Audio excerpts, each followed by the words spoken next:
The flowering of the regional culture, यही वो अध्याय है जिसकी अभी हम लोग बात कर रहे हैं।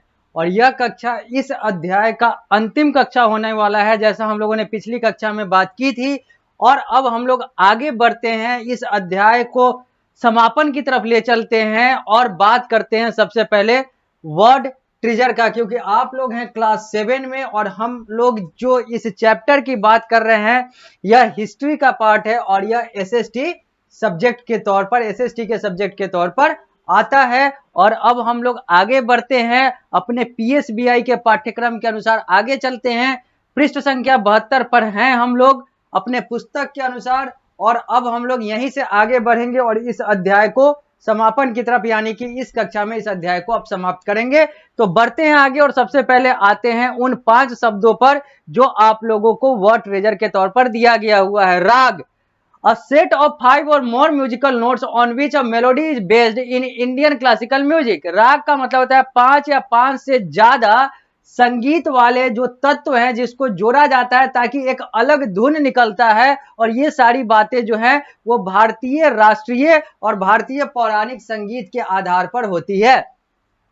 पोर्ट्रेट का मतलब होता है पेंटिंग, फोटोग्राफ और sculpture of a person with predominant facial expression. जब हम चेहरे को हाईलाइट करते हैं किसी भी चित्र में, किसी भी चित्रकारी में, किसी भी अलग अलग चीजों में, तो वो पोर्ट्रेट कहलाता है।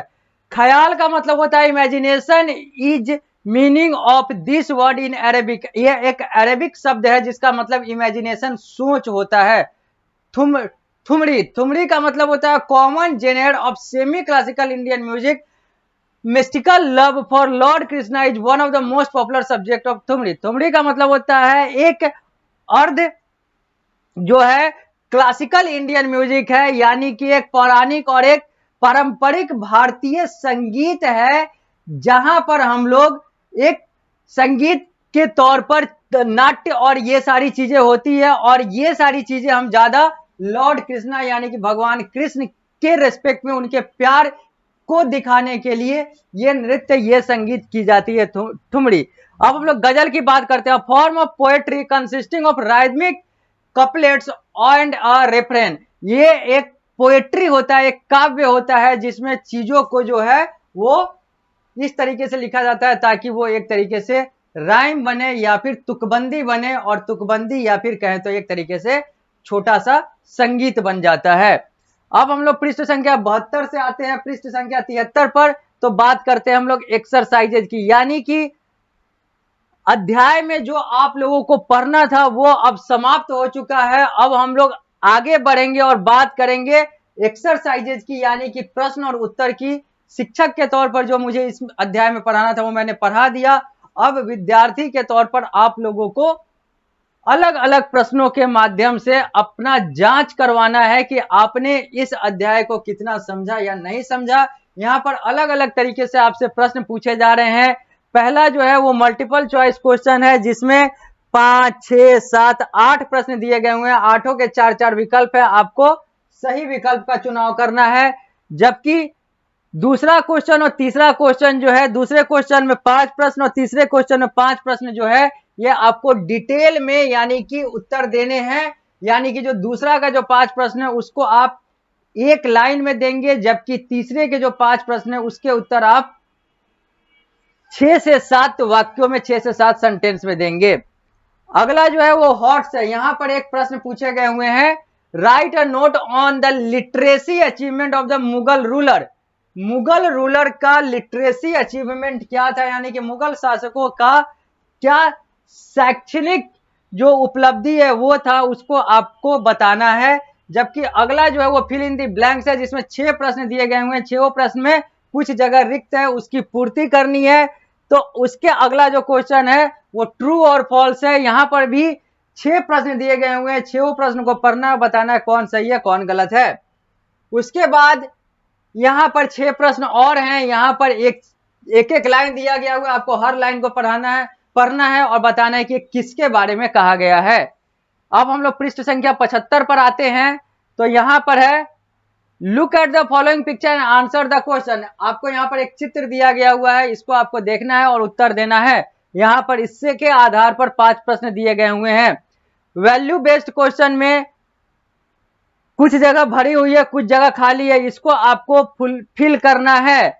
उसके बाद एक्टिविटी जोन में यहाँ पर कुछ प्रश्न दिए गए हुए हैं, जहां पर पेंटिंग इन मेडाइवल इंडिया, ये सारी चीजें दी गई हुई है और ये सारी चीजों को आपको बताना है कि कैसे इसमें चीजें जो है, जो जो प्रश्न है उसका क्या क्या उत्तर होगा। यानी कि यहाँ पर एक एक्टिविटी, यानी कि यहाँ पर एक कार्य करने को दिए गए हैं। और इसके बाद जब हम लोग पृष्ठ संख्या 76 पर आते हैं तो पूरे अध्याय को समराइज किया गया हुआ है। यानी कि जो मैंने आपको 8 कक्षाओं के माध्यम से, ये 8वां कक्षा है, अंतिम कक्षा है, इस 8 कक्षाओं के माध्यम से जो मैंने अभी तक आपको पढ़ाया है, उसी को, इस पूरे अध्याय को इस एक पेज में यानी कि पृष्ठ संख्या 76 पर पूरा समराइज यानी कि निचोड़ के तौर पर दिया गया हुआ है। इसको अब मैं रिपीट नहीं करूंगा क्योंकि मैंने तो इसको पूरे डिटेल में पढ़ा दिया।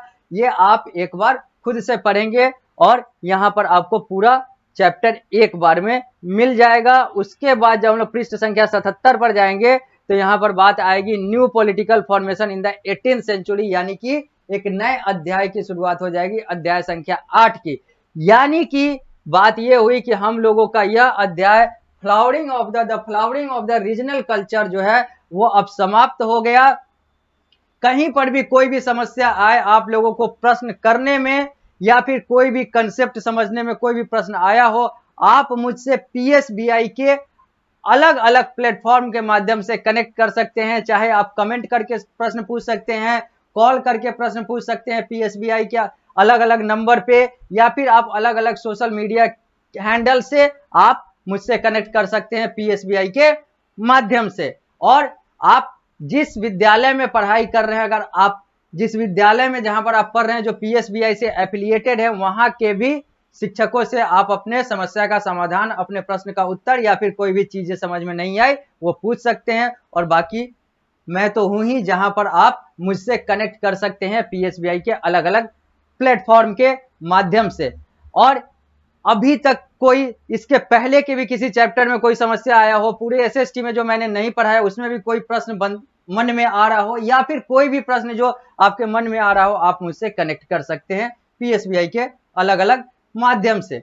तो अब मैं इस अध्याय को यहीं पर समाप्त करूंगा क्योंकि अब यह अध्याय जो है अब यह समाप्त हो चुका है। अब हम लोगों ने सारी बातें वो सारी कर ली, प्रश्न वाले भी कर लिए जो आप लोगों को करना था। बस मैं अंत में यही कहूंगा, इस अध्याय के अंत में, जैसा मैं हर अध्याय के अंत में अंत वाले कक्षा में कहता हूं, इस अध्याय के अंत वाले कक्षा में भी मैं यही कहूंगा कि आप अच्छे से पढ़ाई करें। जितना बेहतर आज आप पढ़ाई करेंगे उतना कल आपका आसान हो जाएगा, उतना बेहतर आपका भविष्य हो जाएगा। इसलिए बाकी सारी चीजें करें, खेलें कूदें, सिनेमा देखें, बाकी चीजें जो मन है, सोशल मीडिया और ये सारी चीजों का प्रयोग करें, लेकिन पढ़ाई को करते रहें क्योंकि पढ़ाई से ही आपका जो भविष्य है, आपकी जो पीढ़ी है, हमारी जो पीढ़ी है वो आगे बढ़ती है, उसका जो है एक स्वर्णिम अध्याय लिखा जाता है। तो अब मैं बस इन्हीं सारे शब्दों के साथ, इन्हीं सारे बातों के साथ इस अध्याय को, इस कक्षा को अब समाप्त करता हूं। मिलता हूं अगली कक्षा में, तो एक नए अध्याय संख्या 8 की बात करेंगे।